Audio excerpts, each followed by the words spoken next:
मई के माह में जब जबलपुर का जो आधारताल हॉस्टल है वहाँ बॉयज़ रहते हैं, लड़के रहते हैं, आपके क्षेत्र के, हमारे क्षेत्र के सभी लोग वहाँ जाते हैं। उस हॉस्टल की लड़ाई, उस हॉस्टल को बचाने के लिए लड़ाई के जो मुख्य नेतृत्व करता थे हमारे शुभम चौधरी जी, आपको मैं निवेदन करना चाहूँगा कि आप अपने संघर्ष का थोड़ा सा संक्षिप्त यहाँ जो अनुभव है उसको साझा करें।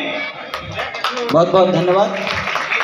मंच पर उपस्थित आज के कार्यक्रम के मुख्य अतिथि सम्माननीय हम सबके संरक्षक डॉक्टर हीरालाल बाबा जी, सभी मंचासीन अतिथिगण, मेरे भाइयों बहनों, युवा शक्ति साथियों, आज जो आप सुबह से इंतजार करके यहाँ पर बैठे हुए हैं, हमको एक बात समझनी होगी। हमारे बहुत सारे युवाओं जिनको आज बड़े बड़े शैक्षणिक संस्थानों में होना था, विश्वविद्यालयों में होना था, और इस युवा पीढ़ी को जिनको अपने घर परिवार को संभालना था, लेकिन आज वो अपनी आवाज़ बुलंद करने, अपने संघर्षों से समझौता किए बगैर मतलब सरकार से टक्कर लेने के लिए यहाँ पे एकत्रित हुई है, इसके लिए मैं बहुत बहुत सलाम करता हूँ। इसके साथ ही साथियों, क्योंकि हमको पता है हमारे बीच में क्या क्या समस्याएं हैं, हमको किन किन समस्याओं को हमको जूझना पड़ता है। आज बात समस्या की नहीं करनी है, आज हमको बात समाधान की करनी है। आज हमको सोचना पड़ेगा और इस बात का प्रण लेके जाना पड़ेगा कि जितने भी शोषण अत्याचार हमारे ऊपर लगातार होता जा रहा है, उनका समाधान हम कैसे करेंगे। साथियों, मैं भी आ रहा था, लगातार नारा लगाया जा रहा था कि जय जोहर का नारा है, भारत देश हमारा है। ये कहे एक नारा नहीं है, ये एक सभ्यता है, ये एक संस्कृति है, हमारा वर्चस्व है। इस नारे को हमको समझना होगा। इस नारे को हमको क्यों समझना होगा? हम इस धरती के मूल मालिक हैं। लेकिन आज हमारी स्थिति क्या है? आप समझिए कि एक फिल्म बनाई जाती है, उस फिल्म में एक नायिका के अंग वस्त्रों को, अधो वस्त्रों के रंग को लेकर दिल्ली से लेकर भोपाल तक कोहराम मच जाता है। लेकिन वहीं दूसरी ओर हम जंगल जमीन के मालिक, हमारी आदिवासी महिलाओं को मणिपुर जैसे राज्य में निर्वस्त्र करके घुमाया जाता है, लेकिन इन सत्ता के दलालों को कानों में जू तक नहीं रेंगती है, इनको लगवा लग जाता है। आपको समझना पड़ेगा कि एक जैसे भाई साहब अभी बता रहे थे, हमारी शिक्षा को लेकर जो छात्रावासों का व्यवस्था पूर्व की सरकारों ने किया था, उन छात्रावासों का क्या हाल है? आज एक छात्रों से छात्रावास की छत बनवाने के लिए हमको पूरे 10 दिन तक धरना प्रदर्शन आंदोलन करना पड़ा था।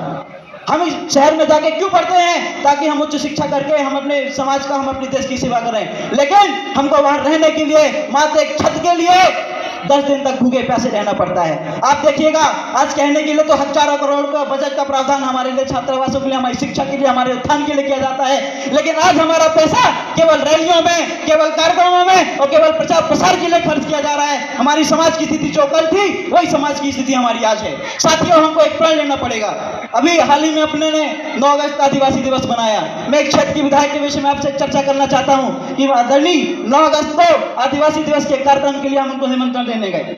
आदिवासी विधायक है, हमारी विधायक महोदय ने बोला जो है आप जो है, आपको अगर बड़ा देव की पूजा करनी है तो आप उनके बड़ा देव थाना में जाके करिए, आप उनको मंचों में क्यों ले जाते हैं? आप जो है आदिवासियों को धर्म से क्यों जोड़ते हो? उनमें धार्मिक उन्माद क्यों फैलाते हो?